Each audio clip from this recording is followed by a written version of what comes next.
जिसके टीजर ने ही उसका गाना बार बार सुनने पर मजबूर कर दिया हो। सोचो उस सीरीज ने अपनी कहानी में कितनी जान डाली होगी। Hey guys, welcome back to movies explain. Title देखकर तो आपको अंदाजा आ ही गया होगा। आज हम बात करने वाले हैं इंटरनेट के सबसे ज्यादा डिस्कस हो रही सीरीज प्रीतम एंड पेद्रो की। और पता है इस सीरीज की सबसे बड़ी जीत क्या है? ये तुम्हें रिव्यू देने का मौका ही नहीं देती। ये बस धीरे धीरे तुम्हें उस दुनिया का हिस्सा बना देती। सच कहूँ तो मुझे लगता है जिन्होंने भी ये सीरीज शुरू की होगी उन्होंने बिंज वॉच ही की होगी। आधा देखकर छोड़ देना लगभग नामुमकिन है। हर एपिसोड के बाद बस ऐसा ही लगता है, एक और एपिसोड। लेकिन सिर्फ इसलिए नहीं कि मिस्ट्री क्या है, बल्कि इसलिए क्योंकि तुम्हें इन लोगों की फिक्र होने लगती है। एक तरफ साइबर क्राइम की इन्वेस्टिगेशन चल रही है, दूसरी तरफ क्रिमिनल डिपार्टमेंट अपनी रेस में है। बीच में ब्लू व्हेल जैसे सीरियस इश्यूज को अवेयरनेस दी गई है। पॉलिटिक्स, बायस, अचानक प्रीतम और पेद्रो की मस्ती शुरू हो जाती है। और ये ट्रांजिशन इतना नेचुरल है कि कब इमोशंस बदल गए पता भी नहीं चलता। इसीलिए ये सीरीज देखते वक्त कभी ऐसा फील ही नहीं होता कि राइटर तुम्हारे इमोशंस कंट्रोल कर रहा है। सब कुछ ऑर्गेनिकली होता है और शायद इसीलिए असली लगता है। एक सीन है जहाँ एक पिता को धीरे धीरे एहसास होता है कि उसके ही बेटे की मौत का सच उसकी सोच से भी ज्यादा करीब है। लेकिन उसके पास टूट जाने की लग्जरी ही नहीं है। उसे उस वक्त पिता नहीं, पुलिस ऑफिसर बनकर भी खड़े रहना है। और उस मोमेंट में तुम सिर्फ उसे देखते नहीं, उसके साथ खड़े हो जाते हो।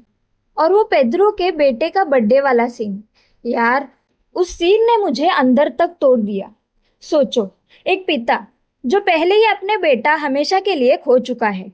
साल का एक दिन, जिस दिन वो बस अपने बेटे को याद करना चाहता है, लेकिन उसी दिन एक इमरजेंसी आ जाती है।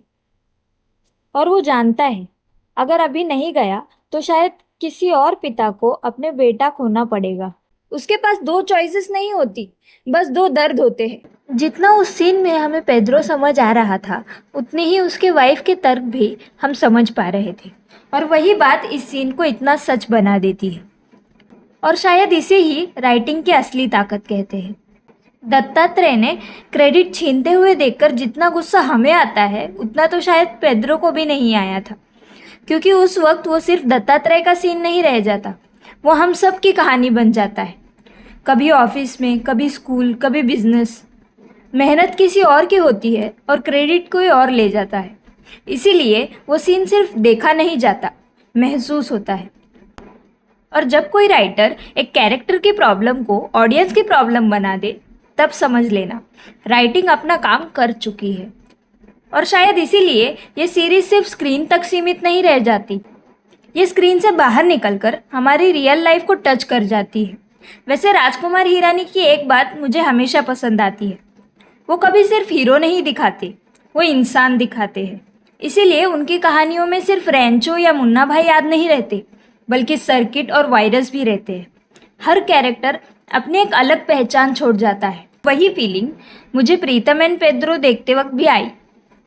यहाँ कोई कैरेक्टर सिर्फ स्टोरी को आगे बढ़ाने के लिए नहीं है, हर कैरेक्टर की अपनी एक अलग दुनिया है। अरशद वारसी को देखकर फिर से समझ आता है, कॉमेडी सिर्फ पंचलाइन बोलने का नाम नहीं होता। कॉमेडी तब होती है जब कैरेक्टर इतना असली लगे कि उसकी नॉर्मल बातें भी तुम्हारे चेहरे पर मुस्कान ले आए। और मार्टिन, भाई साहब, कितने दिनों बाद ऐसा एंटेगनिस्ट देखने को मिला है। उसके एक्शंस को जस्टिफाई तो नहीं किया जा सकता, लेकिन उसके पीछे की सोच को समझने की कोशिश जरूर कर सकते हैं। और मेरे हिसाब से वही एक यादगार एंटेगनिस्ट की पहचान होती है। और एक छोटी सी बात जो शायद छोटी नहीं है, दद्दू का गाना। जब तक पेद्रो प्रीतम को जानता नहीं था, तब तक टेप रिकॉर्डर ढूंढना उसके लिए सिर्फ एक परेशानी थी जिससे वो बचना चाहता था। लेकिन जैसे जैसे प्रीतम उसकी जिंदगी का हिस्सा बन गया, वही गाना उसके लिए सिर्फ गाना नहीं रहा, वो प्रीतम की याद भी बन गए, उसकी पहचान बन गया। क्योंकि जिंदगी में भी हम यही तो करते हैं, जो आदतें पहले हमें इरिटेट करती है, वही आदतें धीरे धीरे किसी अपने की पहचान बन जाती है। फिर जब वो काम परेशानी नहीं लगती, तो सबसे ज़्यादा वही छोटी छोटी बातें याद आती है। कि जब कोई अजनबी धीरे धीरे अपना बन जाता है, तो उसके हर छोटी सी बात अपनी से लगने लगती है।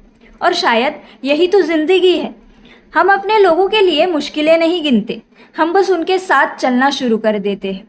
और इसीलिए मुझे लगता है इस सीरीज की सबसे बड़ी अचीवमेंट मिस्ट्री सॉल्व करना नहीं है। इसकी सबसे बड़ी अचीवमेंट ये है कि ये तुम्हें हर कैरेक्टर की जगह खड़ा कर देते हैं। कभी पुलिस ऑफिसर, कभी पिता, कभी दोस्त, कभी जूनियर ऑफिसर, कभी किसी ऐसे इंसान की जगह जो बस अपनी पूरी कोशिश कर रहा है। और जब कोई कहानी तुम्हें सिर्फ देखने नहीं, महसूस करने पर मजबूर कर दे, तो वो वाकई सिनेमा है। और शायद इसीलिए प्रीतम एंड पेद्रो सिर्फ एक क्राइम थ्रिलर बनकर ख़त्म नहीं होती। ये उन सीरीज में से है जहां मिस्ट्री तो ख़त्म हो जाती, लेकिन लोग याद रह जाते हैं। और मेरे लिए किसी भी कहानी की सबसे बड़ी जीत वही होती है जब क्रेडिट्स ख़त्म होने के बाद भी उसके कैरेक्टर्स हमारे साथ रह जाए और तुम रियलाइज़ करो कि तुमने सिर्फ एक सीरीज नहीं देखी, कुछ घंटों के लिए किसी और की ज़िंदगी जी है।